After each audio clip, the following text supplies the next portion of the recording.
I'm Fred Siriex, and I'm French. Hi! Bonjour! I used to work front of house in a hospitality industry. Cheers. Cheers. But now I'm front of camera, bringing people together. I'm going to race you. I love living life to the full and embracing new cultures, food and people. It's very good. One of my greatest passions is cycling. Woo! So I'm bringing my bike across the Irish Sea to a land I know little about. Ireland, here I come! Here I come! I'm setting out on a series of cycle challenges along the coast of Northern Ireland, starting in the Moor Mountains and on to Donegal. Some tough, But I tell you what, it's steep. some more gentle, but all spectacular.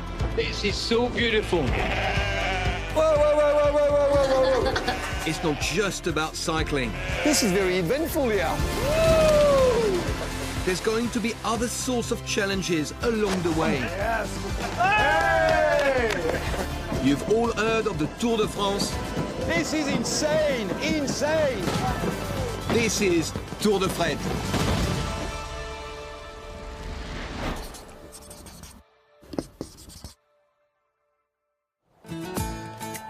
This time, after arriving in Dublin, I say bonjour to the Moor Mountains in County Down, Northern Ireland. I'm feeling good, but I tell you what, it's steep. Cholesterol overload. I can't wait to try this potato bread when it's ready. With Northern Ireland's favorite breakfast, the Ulster fry. I love this potato bread. I mean, bonkers, but delicious. Getting by in Irish. Okay, so you have, please. You try that one. Les doigts.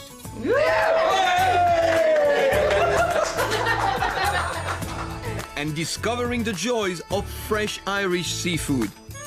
Oh yeah, What's the verdict? it's very good. Being French, we think that we are the best at food. You know, we are the king. I think that Irish people don't like to blow their own trumpet. Oh, are you saying the French are a bit pretentious? Well, Allez, vite!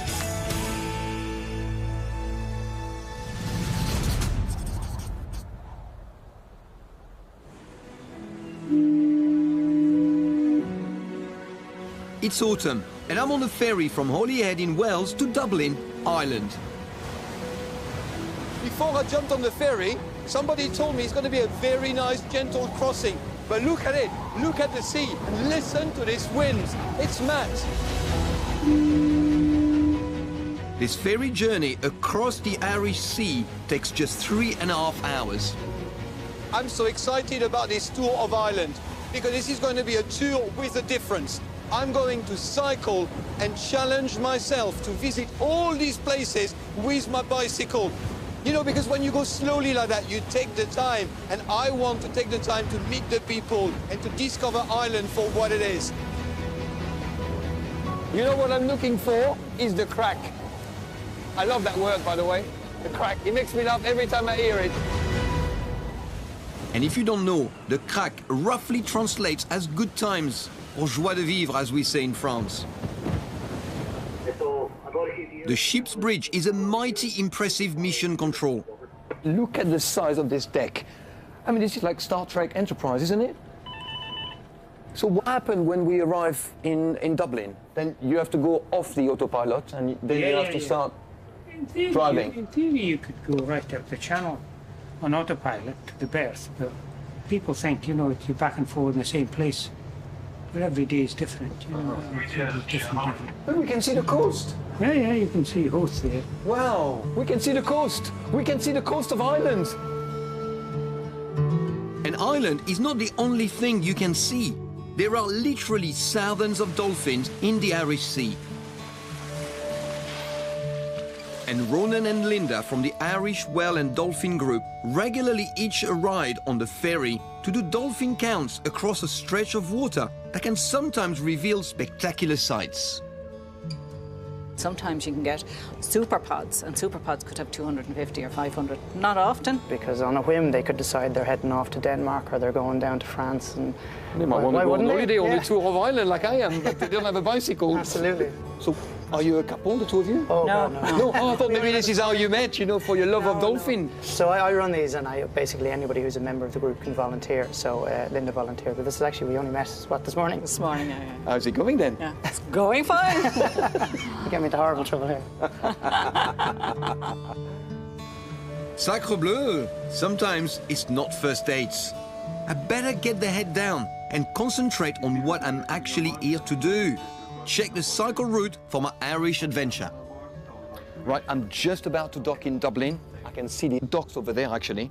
And I'm going all the way to the Moor Mountains, and then I'm going to make my way to Derry. I mean, this is quite the cycle, isn't it? Quite the challenge. How many miles is there? I should have calculated that before I signed. Right, it's time to get my land legs back and up on the bike. That's it, I'm in Ireland. First time in Dublin. I better get going because it's getting dark and it's raining. I see you tomorrow, all right?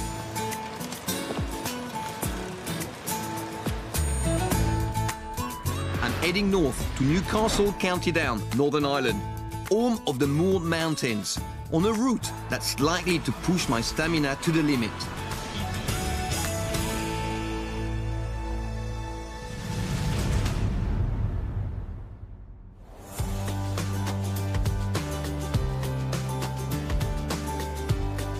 The Moor Mountains are found halfway between Dublin and Belfast. The highest peak in Northern Ireland is here. It's called Slieve Donard and it's 850 meters high. There's a lot of forestry and steep tracks for off-road mountain biking. But here, the mountains roll down to the sea, so there are plenty of flat roads too, running alongside vast dunes and beaches.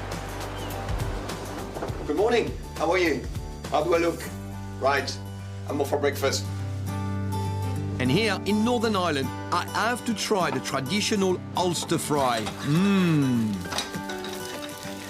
For the Ulster fry-up, Yeah. as the name indicates, Yeah. everything is fried. Yeah, ideally everything in the same pan just to retain the flavour. So you're getting the flavour of your bacon, your sausages, and then that'll also go into the bread. And then you're finishing with your mushrooms, so everything's sort of in the one pan. Very rich, full of flavour. Full of flavour, full of fat, but that's where the flavour comes from. And so all the produce that you use here, everything is locally sourced, right? Everything's locally sourced, so your mushrooms are from Mayo Bridge, the 10-minute drive. Eggs, again, 10-15-minute drive away. The black and white pudding is from Clonakilty in County Cork. And then your bread from a local bakery. We use local tomatoes when possible. Obviously, we don't get very warm weather here, so... Sorry, there's not going to be any sun while I'm cycling? No, definitely not. Plenty of rain. What is going on here? What is going on? No sun in Ireland? You've picked the wrong place. Since when? The Ulster fry was traditionally a farmer's breakfast, designed to get labourers through a tough working day. And I'm hoping the Ulster fry will do the same for me on my bike. So how do you make this white pudding? So, pork fat, oats, and a bunch of seasonings, basically. For the black pudding, oats, seasonings, and either pig's blood or cow's blood. I mean, we do black pudding in France, but it's just pig's blood. And the white pudding is what's called charcuterie de Noël. So it's Christmas charcuterie. Right, okay. And basically it's made with chicken mousse. Right, okay. And like it's a parfait delicious. nearly. Yes, it's delicious. My grandma used to buy it every Christmas. I can't wait to try this potato bread when it's ready. I'll do it. This is what's exciting for me, is the potato bread. As much as it is fatty, these are good fats. Yeah, and it's going to set you up for the day. You're not going to need to eat lunch. So, Well, I've got a big cycle ahead of me, so I need the energy, I'm telling you. And there goes the Irish butter again. Yeah. Just a little bit more. Yeah. For my Never have- heart. Yeah. And my cholesterol. Oh, on the yolk. Oh, you're a naughty boy. I love when the butter is fluffing up like that, you know, and you get that burnt noisette, that lovely Yeah, nutty real nutty flavor. flavour, yeah. It's beautiful. And your mushrooms. And there you have it. Ulster fry, cooked in a lot of butter and oil. Okay, thank you, Ryan. See you in a bit. Yes, thank Take you. care. Cheers. I can't wait to taste this Ulster fry. Definitely great fuel for the cycle ahead.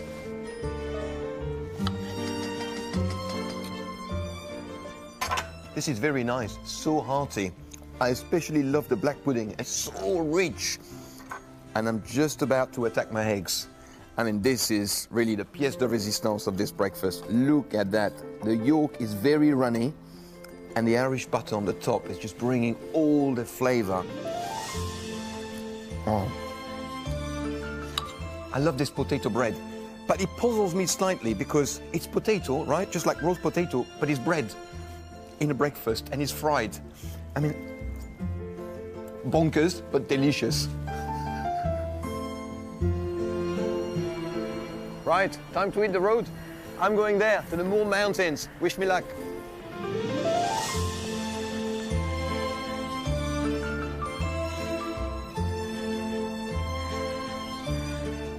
Leaving my Newcastle base is the easy part. But it's only when you get up to the foothills that the sheer scale of this enterprise becomes apparent. Right, this is my first cycling challenge. I'm going to discover the Moor Mountains, and what better way but to cycle all the way up to the Spelga Dam over 1,000 feet of elevation. And off I go to the cyclist here. I think I'm going to race him. All right, mate, I'm going to race you.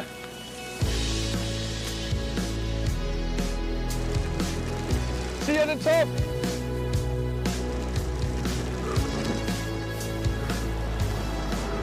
I'm feeling good, but I tell you what, it's steep, very steep.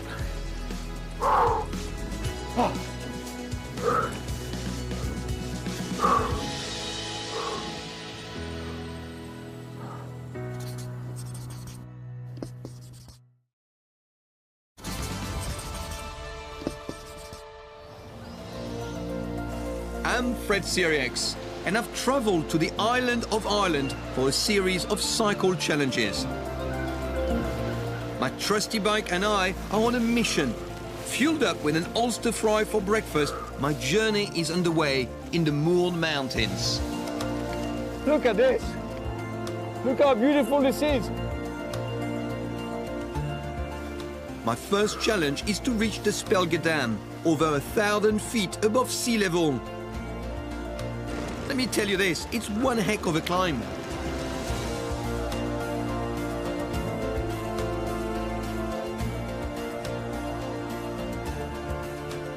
It's so windy and it started to rain.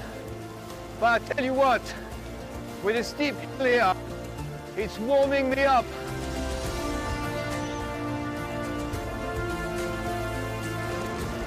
I love how diverse it is. From this scorched hillside to the woods, the river there. And look at this. As far as the eyes can see, it's majestic.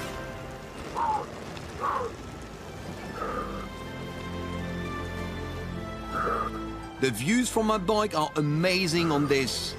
The first of my cycling challenges here in Northern Ireland. Here's the Spelga Dam. There it is. I've made it.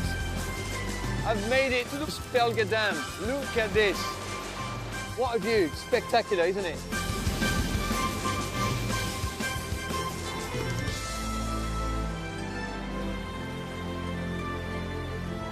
The Spelga Dam and reservoir are at the heart of the Moor Mountains. The dam was originally built as part of a project to provide water for Belfast, and the reservoir has a volume of no less than 2,700,000 cubic meters.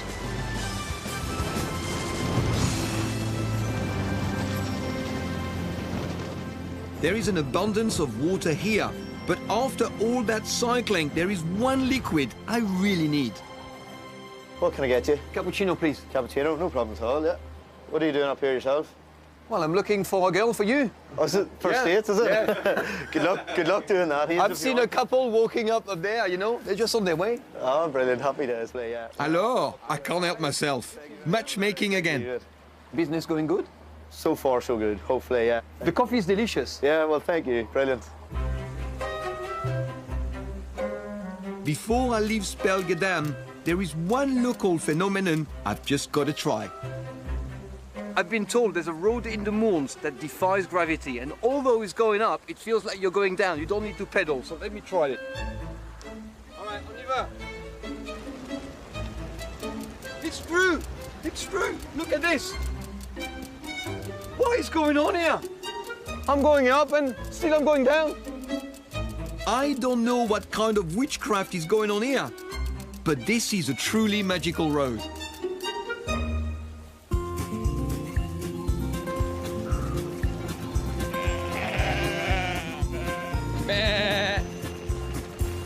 Whatever the weather, it's not spoiling my enjoyment.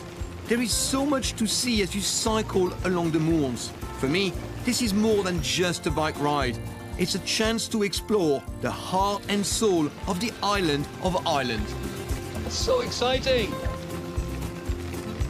And there's always brighter weather around the corner. Or in this case, over the hill. I mean, how many seasons can there be in a day? Look at that. Stop raining. In the past, because of their inaccessibility and sheer ruggedness, the moors were often used by smugglers to bring in illegal goods across the sea and over these mountains, including French brandy during the Napoleonic Wars. Woo! They then transferred the smuggled goods across secret trails, maybe even the one I'm cycling on now. Woohoo! Oh, I like this ride. Much easier than this Belgadan at 1,000 feet elevation, that's for sure. I'm heading down to the small village of Killowen to discover what was once also an illegal activity. The making of Irish moonshine, or, as the locals call it here in Ireland, poaching. Hi! Bonjour. You made it. Nice to meet you. How are you? Yeah, very good. Excellent. You enjoyed the cycle? Yes, it was great. It was raining, then it stopped, and now it's raining again. Yeah. 4 seasons in a day. That's it. Typical Irish weather. I love it. It's so beautiful. This is Killowen Distillery, one of Ireland's smallest distilleries. So yeah, come on inside. And I noticed the solar panels on the roof. Yes, of course. Shanda, I've been in Britain for 32 years, worked in the restaurant business all my life, and yet I have never heard of poaching. What is it? It's the traditional spirit of Ireland, and it's made essentially the same way as whiskey. And without it, you actually would never have had whiskey. But what's the difference between whiskey and poaching?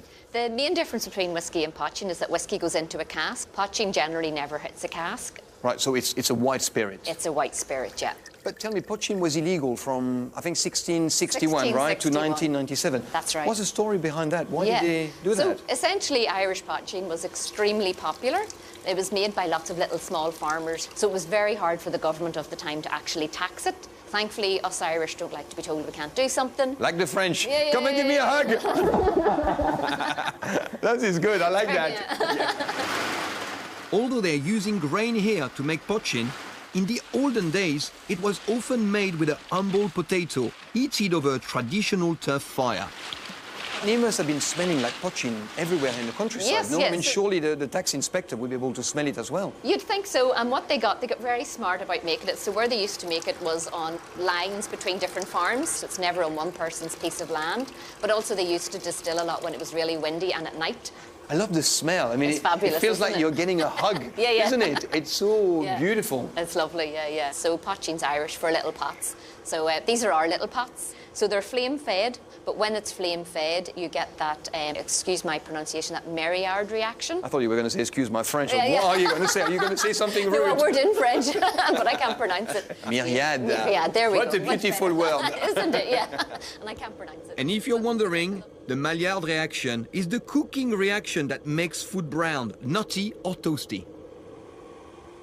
Are these original pots or are they bigger pots than the original ones? These would be slightly bigger than what small house farmers would have had. So they are, I think there's something going on out there. Hold on a second. I think there's a bit of activity. You might need to just make sure that they don't... Are they going to come in here? Whoa. This is very eventful here. You just never know what's going to happen. Up. That's it. God, you're a natural. Come on. Up. Are you all right, mate? Yeah, just let them on down. You want them to go down? Okay. On then this way, yeah, just not into the distillery, though. They're not going to charge, are they? No, that's charged. All right. No. Come on. There we are. Excellent. Good job. All right. No problem. Thank you. Take care, mate. Yeah, he's a natural shepherd. This is a fun place. You just never know what's going to happen. No. And you come, you're in the Yeah. middle of Ireland. You think he's going to be quiet. Bit of sheep work. And a sheep walk. Being a shepherd is thirsty work. It's time to sample the poachin now. Let you have a little bit to try it. Thank you. Take a little sniff as well. Oh, the smell is yeah. incredible. Yeah. So that's still strength. That's sitting probably about 63% or so. But it's very smooth. Yeah. It's very good. This is lovely, though, this one, yeah. Oh, I can still feel it in my mouth. It's lovely, really It's long finish. lovely, Yeah, yeah. yeah. Cheers. Cheers. For sure. Sloncha. Sloncha, yeah. I didn't know poaching, and these guys are championing it. And for them, it's about who they are. It's about their roots, and I love that. And it doesn't stop there, because for lunch, renowned local chef Paul Cunningham has one more surprise in store. Locally caught herring, brined in seaweed instead of salt, then flash fried in... All right. You guessed it, poachin. Yeah, this is very, very much old school, isn't it? Yeah. So you're warming it up now. You want it to catch fire. Don't want to catch fire either. Right. I love that smell. It's good, isn't it? It's fantastic. And you can smell the poachin as well. Despite the wind blowing, it's so strong. It's amazing to cook with. Yes. Amazing. But you have brined these herrings, right? Yeah, before? yeah. Right. Yeah. Just using seaweed instead of salt. That's it? That should be it. This is fast food. This is fast food, made in Ireland. Hey, Shanda. Oh, yeah. Some drink. Just in time. Well, it's certainly fast, but what about the taste? Here we are. I mean, you guys know how to live. Oh, yeah. I thought it was the French who Yeah, were yeah. at the top of the hill when it comes to gastronomy, but... No, no. Wow, I am so impressed. This is our own little secret. This is incredible. You can taste the fish, you can taste the herring. It's so fresh. But then you have this poaching Yeah. in the flavors background. really come Yes, through, it's yeah. come through. So do a lot of people cook like you? I mean, because look where we are. You're cooking on a stone, just with a bit of poaching. Look at where we are. Look at the landscape. It just feels that normal to do that, you know. It just makes sense to me. This is why you both look so healthy. I know I'm such a charmeur, but I'm being charmed by the sheer beauty of this place, aren't I? People are going to think I'm crazy to cycle around Ireland in the middle of the autumn. But I tell you what, it's got to be done. This is so beautiful.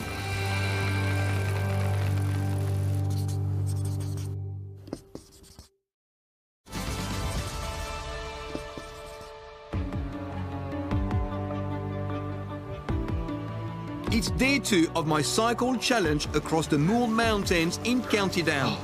After the tough climb to Spelgadam, I'm taking it a little easier and embracing my surroundings. When on a bike, the journey is the destination. I'm feeling good.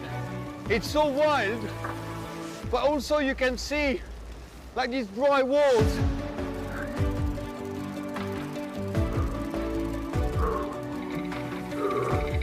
I want to take a look at these solid granite walls, mined from the mountain. Wow, look at this place. It's so rugged, it's so raw, it's so beautiful. Everywhere I cycle, I come across these dry stone walls, and the granddaddy of them all is the Moor Wall, built over 100 years ago to prevent wildlife from contaminating the reservoirs. It took an incredible 18 years for the stonemasons to complete the job. Look at this wall. You know, can you imagine carrying these stones all the way up the mountains? This is an incredible job. How many people would it have taken? This is completely mad. I mean, look at this. This is in Ireland. But this being Ireland, you're never too far from a wee drop of rain. Apparently in Ireland there's 2 types of rain, wet and wetter. Well, this is definitely wetter. The rugged, ever-changing landscape and big skies of the Moor Mountains have always inspired artists and craftspeople. Creativity thrives in these wild surroundings, and my next stop is Moor Textiles in Killowen, a traditional hand-weaving workshop that's been in the same family for 3 generations. Hi Mario, how are you? How are you? Nice to see you. Yeah, no, all good, all good. Mario and his mother Karen have a passion for weaving that all began with Mario's grandmother, a Norwegian lady called Gerd. Look, That was a good... this is Grandma. Look at the beauty of this picture. It's a lovely photo, actually. It's a lovely fantastic. photo. Everything has originated from the archives. So my grandmother, when she set up the workshop, she recorded all of her designs. Gerd's designs are still in use today, and this scrapbook precisely recorded yarns, threading and samples of her textiles. This is the family's most prized possession. But this is from the 25th of March, 1957. Yeah. So So you it are was- still doing that design now? Yeah, yeah. When we started doing it about 10 years ago, we were doing it on the same looms that they were moving on. So the loom just over here next to us, that was one of her looms. So as well as the designs, Wow. we made it all on exactly the same equipment. Today, Mario and Karen still carry on Gerd's designs and weave beautiful blankets, cushions, curtains, and upholstery. To me, these yarns replicate the colors and textures of the Moor Mountains. Heathers, bracken, gorse, wildflowers, moss, and berries. Gerd's fabrics were sought after by haute couture fashion designers. She designed that one in 1956 for Sybil Connolly, and we brought that one back, as well as the Shaggy Dog. This was another one called the Shaggy Dog. Why is it As called a shaggy dog? She called it that. But dogs do like it. We keep getting photos from customers who have this cushion. I mean, she was an incredible designer. Actually, probably on this loom, with my grandmother, we learned how to weave some of the furnishing fabrics. And for young Mario, she was a hard taskmaster. So this was a more in check. So this is a furnishing fabric. It looks quite easy, but it's doesn't. very, very hard. If I got it wrong, she would tell me to take it all out. So I might be weaving for an hour, and she'd go, no, you've got a band there. No, take it all out. I'd be like, no, no. But for a reason, because without discipline, you can't produce that, and you'd be out of business. Yeah, I wanted the designs to come back to life, but I also wanted hand weaving, training people how to use the hand looms. Although grandmother Gerd has sadly passed on, a daughter, Mario's mum Karen, is still hand weaving. Karen has to prepare the threads for the loom, and when the loom pings, we're ready. Just got to do the ping. So What's the ping? There's a machine's gone a bit funny. It doesn't work at the minute, so it might ping, but if it doesn't, you'll hear. Okay. So you're making the yarn That's now? the ping. Okay. Okay, stop. Didn't ping. It did ping. Oh. No, it did ping. That's it. I'm She's deaf also now. deaf. I'm sorry. Yeah, it That's did why I ping. need a pinger. All right. My mum, the boss. How are you? Hello. Nice to meet you. Nice to meet you. Still the boss, still sort of in Oh, I charge. don't think so anymore. You're in charge, Mario. Is he a naughty boy? Oh, yeah. Just tell me. No, I do it. I'm told now. Always. 60 years I've been weaving. How long does it take to learn how to weave? There you go. 60 years. 60 years. And longer. You said you still learning. Still learning. We're learning all the time. It's so inspiring to listen to you two talk about what you do, you know, and when I think about how it started with your grandma, then it was passed on to you, and then yourself. You know, very few families get to do what you do and pass it on to the next generation like this. Third generation. Maybe might be a fourth. We'll see. No pressure. Oh, come on, I've got to try these ancient looms for myself. 2 thin, 1 thick. Yeah. Change foot. Very good. This is really satisfying. I'm very much enjoying it. Just slowly see the fabric. You know what I love about this is that people were doing this centuries ago, and here I am, you know. Yeah, and It's just incredible. There's no computers attached to it. If there's a power cut, it can still weave. Very good. Looks good. This is very enjoyable. Very happy with that, but so you can take something away with you, which hopefully keep you warm. It actually has some of the yarns that are in your shuttles. This is not like a normal scarf for me, because this is a scarf that was made here. Yeah. Very good. Just going to put it on. Voila. Perfect. Looks well. I've earned it. I love this place and the experience I had here at More Textile, because although I'm in the present, this is also centuries old, but the tradition lives on to this day. Cycling back up the shoreline of the Irish Sea, you come across the small village of Annalong. And I'm in need of a nice cup of tea.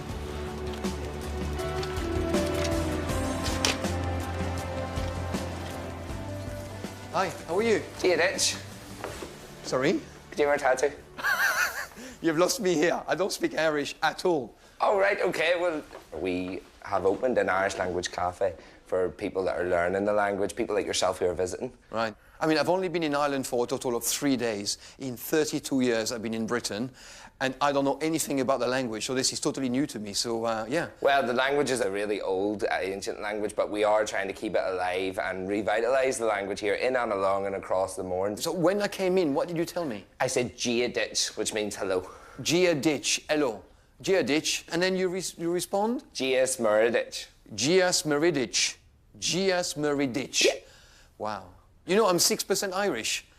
Okay. No, I am. It's my DNA, because where I'm from in France, in Limoges, you know, it was an old Celt settlement. And that's why I've got 6% of Irish blood in my DNA. And you lucky. It's time to join the Irish language class upstairs, and I can't wait. Grab a seat. Yeah, okay. Hi. How you doing? Yeah. Gia Dave. So Fulcha, so welcome Fulcha, Gak Dinya. So tonight's Kirkle Cora is aimed around our new cafe, Cafe Namara, to say hello, goodbye, ordering your coffee, saying please, thank you, and talking about the things you want. Kiat Goloa. Kiat Goloa, right, hey? It's a long-winded way to say all right. So that takes us on to the next one. How are you? Kajay Mar, how? Kajay Mar, a tattoo. Yeah, how are you? Kajay Mar, a tattoo. Kajay Mar, a tattoo, yeah. This one. Tame Gomoy. Tame Gomoy. No, because it didn't sound like Tame Gomoy when you said it. That's because I'm a culture. I have a big accent on it. I didn't understand what you said just now. You said because I'm?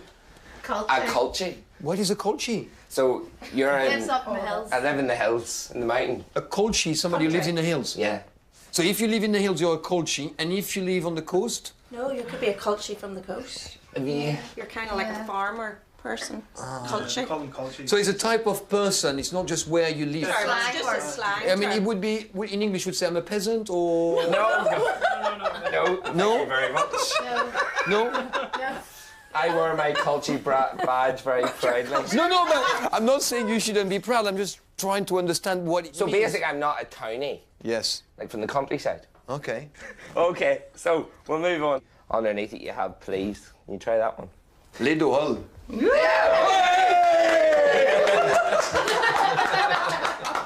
know, you have to make so much effort to pronounce the words, you know, and it's very difficult. Whenever you're leaving, we're going to use this phrase here. Milabuyas. Yeah. Wait, hey. I felt it in my heart. Yeah. I felt it in my heart, this one. Yeah, Milabuyas, that was a great class. Really enjoyed it. Now I've got to remember all these words, though. Yeah, I'm putting them into practice. Yes.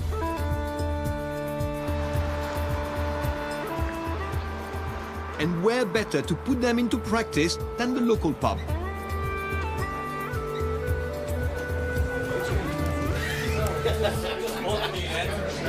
I tell you what, I'm knackered, and I'm just going to enjoy this pint. Cheers, mate. God bless. Sláinte. Sláinte.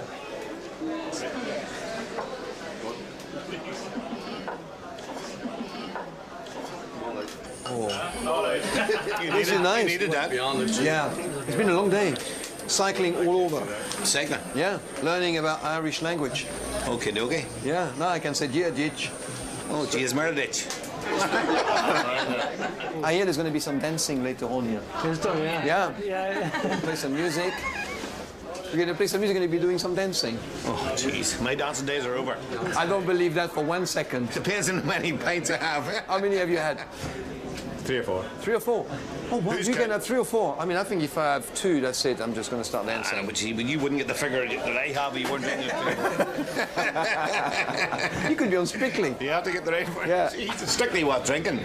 Strictly come dancing. Strictly come drinking. I met this guy. Cheers. The spell get down. Yes. Oh, you were cycling? Yes. Ah! How do you even see the cycling gear and all that? I don't drink pint very often, right? But my good friend likes pint, so I knew I was coming here this week, so I thought this is the best place to, you know? I think it's very good. I'm going to have a second pint, yeah.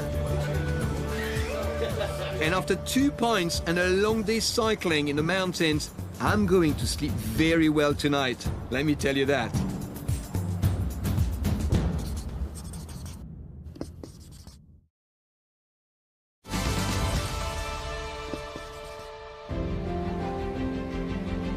Cycling gives you the best views, and my cycle challenge of the Moor Mountains in Northern Ireland is nearing its end. Look at this. What a view. With every turn of my pedals, I'm taking in the sheer natural beauty of this place. Oh, wow.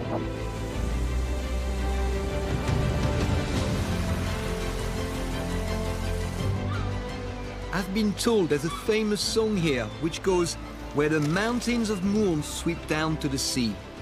How romantic.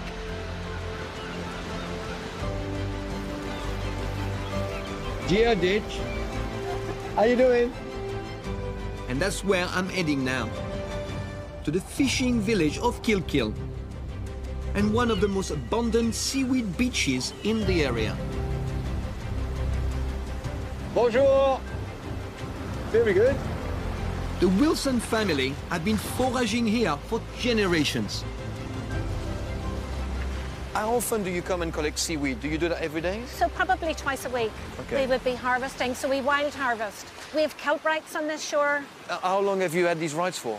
Our ancestors have been foraging for over 300 years this shoreline, and they just live in the little house over there, the little farmhouse. So this part of What the do you shoreline... mean kelp rights? So kelp rights would have been years ago when there would be no chemical fertilisers for the fields. They would have lifted seaweed in horse and cart or donkey and cart. And what about me, if I want to come and collect the seaweed, am I allowed? You could come and lift seaweed from the foreshore. Okay, just because it's for my personal use Yeah. and not something I'm going to Yeah, sell for on. commercial. Right, right. So this here will be red seaweed, which will dull us. This here is actually known as bacon of the sea. Bacon of the sea? Yeah, so if you were to fry this, it will just taste like bacon. And Can we try it later? Yeah, absolutely. We can I fancy try a it bacon later. butty. Yeah. This here will be sugar kelp. And when sugar kelp dries, it produces a white substance. And if you were to lick that with your tongue, it's called mannitol. Okay. So not all seaweeds are salty. Some are sweet, some are nutty, some are garlicky, some are peppery. So they are all different. I mean, how many different types are there here? So there's about 400 types of seaweed on this shoreline, and we're currently using about 11 of them. Only? Only 11. Why only 11? So Do we you use think there are local some that you don't know about and that could be very good for you? Yeah, absolutely. So how could you find that, you know, super seaweed that nobody knows about? You would have to sit in an algae forum. An algae forum, what's that? So you'd have to go and do a bit of study. Right. Yeah.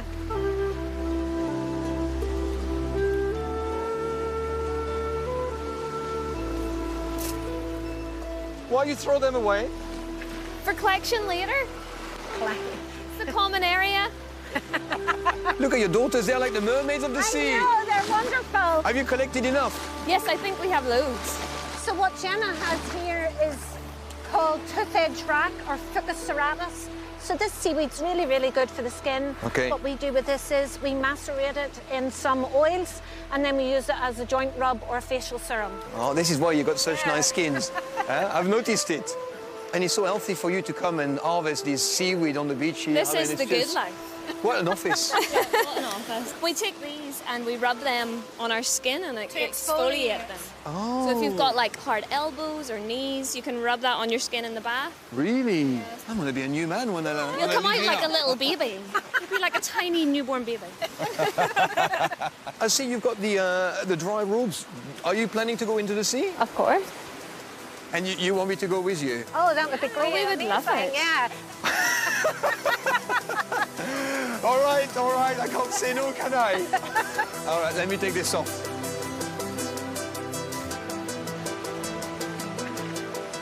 Only a mad Frenchman would agree to an autumn dip in the cold Irish Sea. But a deal's a deal. This is Ireland!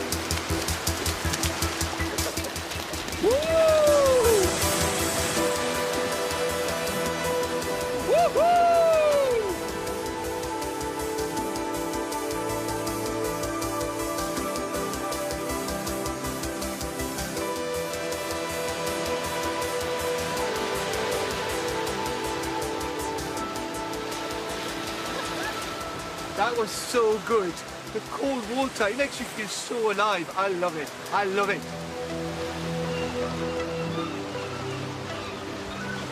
It's not just 400 types of seaweed. The sea here is teeming with shellfish, crabs, mussels, and my favorite food of all time, oysters.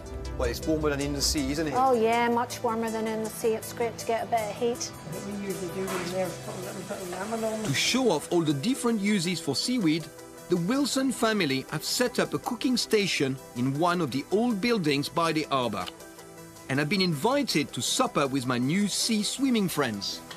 Dad, I just realised you're just watching us work and you just pick up the top of the oysters. Yes, I don't want to... You're a real boss.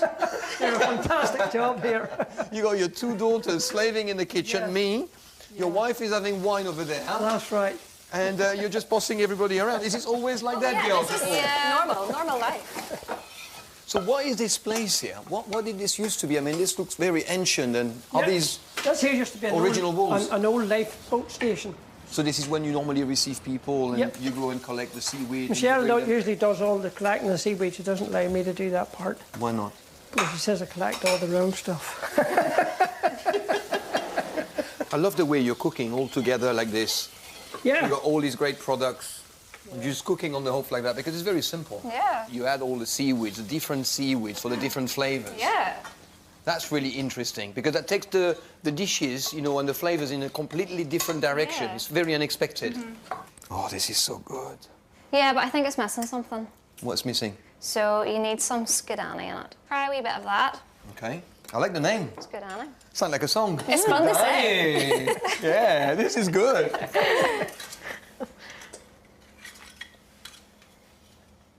Wow. Oh, yeah. What's the verdict?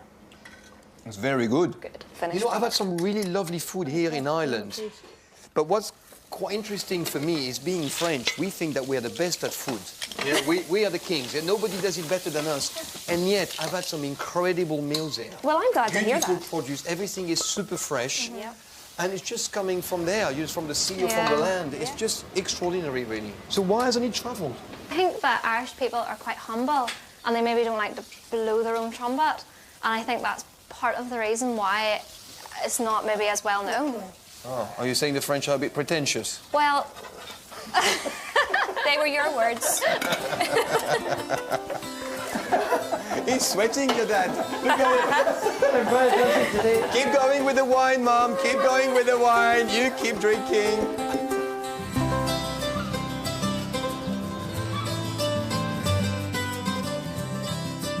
And now, at last, it's time to enjoy the fruits of our labour. And you know what's great about this meal? You eat with your hands. Very much so. This is very convivial. It's a great table. And the lovely sauce there of the crab too. Delicious. Oh, Is it nice? yeah, you can taste the seaweed. Yeah, thank you. The thing is, if I had to score this meal, I don't know what would come out on top. Would it be the haddock, the mussels? Would it be the scallops? All The good. crab toast, the oysters? There's so much here, and it's all good. It's all delicious. Yeah. The crab toast is the best. The mussels are the best, and then the rest. What, the things you cooked?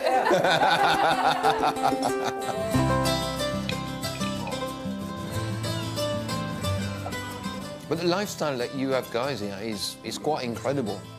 This is such an array of food and super tasty because you really respect each of these ingredients.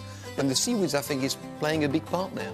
Yeah, I think cooking's a lovely way to be able to tell the story about seaweed and how important it is to our family, but how important it is to the history of Ireland as well. But this is what I've noticed, you know, with all the people I've met so far. It's all about bringing back those traditions and bringing them to today's world. And also what I've liked is the hospitality that everybody has given me. It's been fantastic. Yeah, so together we can have a feast, but alone we can't. Okay. Yeah. It's been such a pleasure to share this meal with you. I feel part of the family, so thank you very much. Fantastic. Cheers. Cheers. Lovely. Thanks, Really kind. cheers. Thank you. Back in Newcastle, under the shadow of the Moor Mountains, I can't think of a better way of ending my Moor challenge than to pay a visit to the local seaweed bathhouse and immerse myself in the warmth and richness of the sea. I deserve it. What a way to end my trip in the Moor Mountains. I'm having a seaweed bath. My skin is so soft and so silky, just incredible. I love it. My cycling challenge took me through some amazing scenery. I have to admit, I did not expect it to be so hard. I don't know why I've done that. Can you imagine my first challenge, 1,000 feet in elevation? I mean, I was huffing and puffing when I got to the top, but boy, was the view worth it. And what I love about this challenge is I got to see so much of the countryside and through it meet so many people. All these people are so proud. They love where they come from. What a trip so far. I can't wait for what I'm going to discover next.